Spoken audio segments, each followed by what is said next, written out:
If you want to master jazz guitar arpeggios, you just need to start from the beginning. The beginning is practicing 3-note chords called triads and practicing them in position, all over the neck, and with different directions. That's what we're going to focus on this lesson, so let's start. First thing is picking up a key. In this case, we are going to play all our examples in E flat major, and from here we are going to play the scale. This is just a reminder, 90% of the people that watch my videos are not subscribers, so please don't be one of them. Click on the button and subscribe. Thank you. And watch all the possibilities.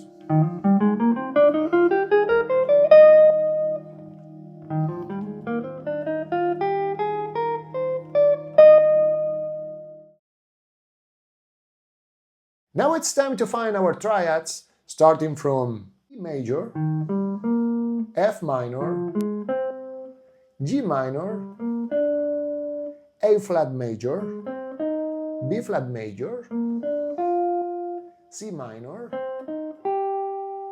D diminished, and E flat major again. This will be our area of action. So, let's play them ascending.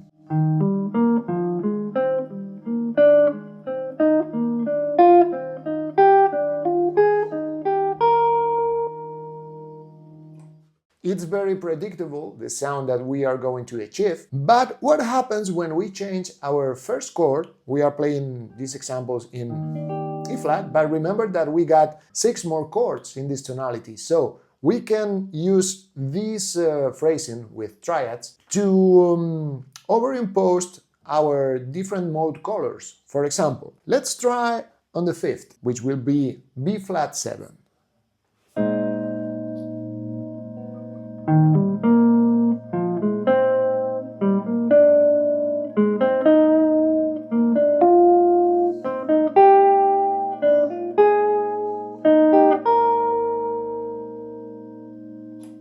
As you can hear, these sounds are still the same, but we are playing them against a different root. So we are overimposing a new mode color, in this case B flat mixolydian.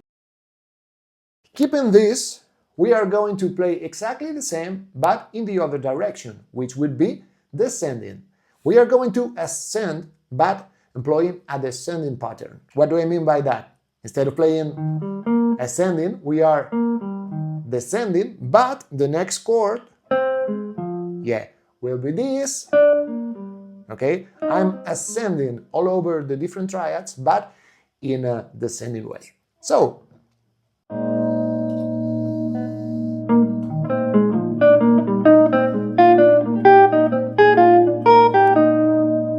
next step would be to play ascending and descending arpeggios.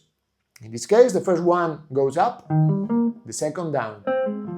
Next up, down, up, down, up, down.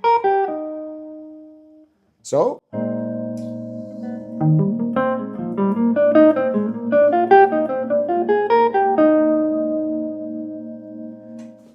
this variation, it's more dynamic and offers us the possibility of sounding more modern, because we are playing with different directions in the arpeggios and the sound is more open. We can also do the opposite to achieve our 4 different directions, you know, going up, going down, going up and down, and going down and up. The last variation will sound like this: going down, up, down, up, down, up, down, up. Against the chord.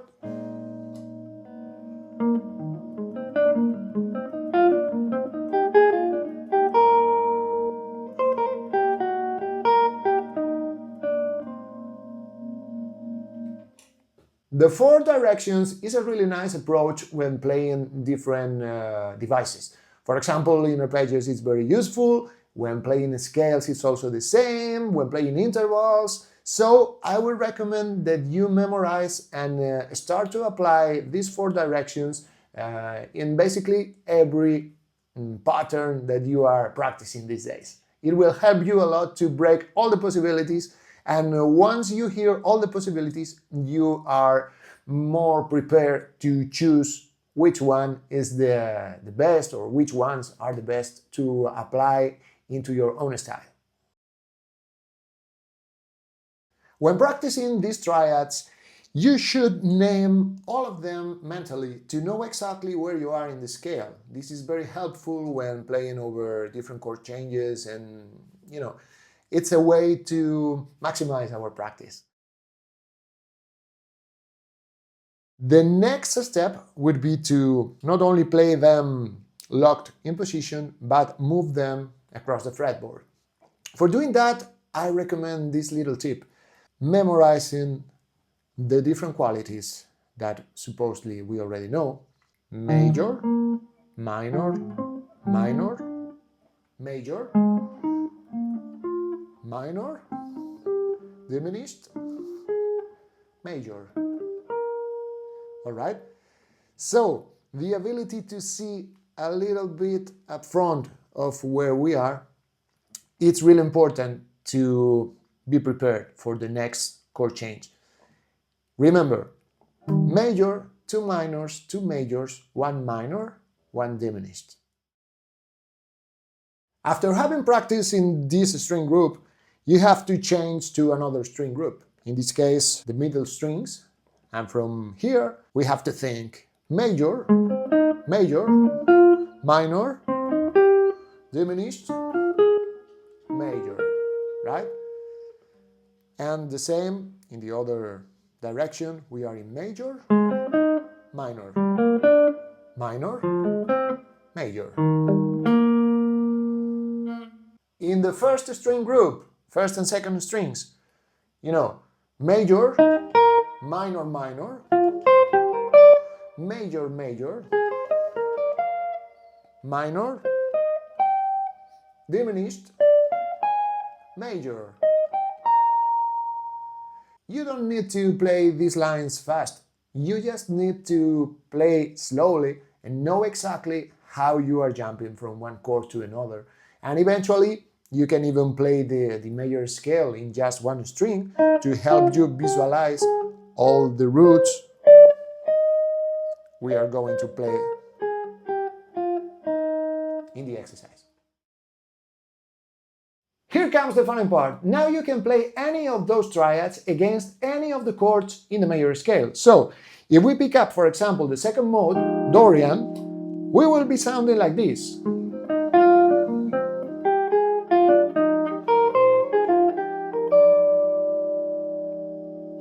I'm targeting an F minor chord.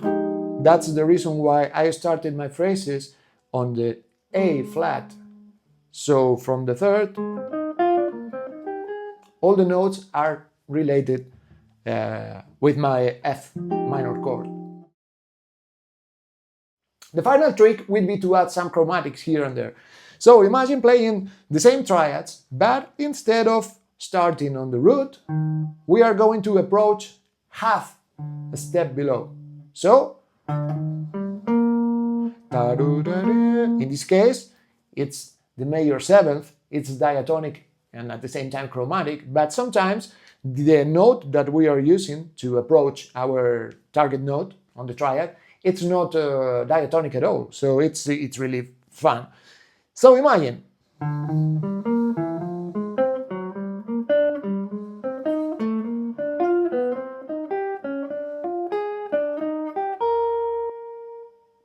Of course, you can apply those triads to any static chord, but also functional harmony. Imagine, for example, the best way is to practice over a 2-5-1.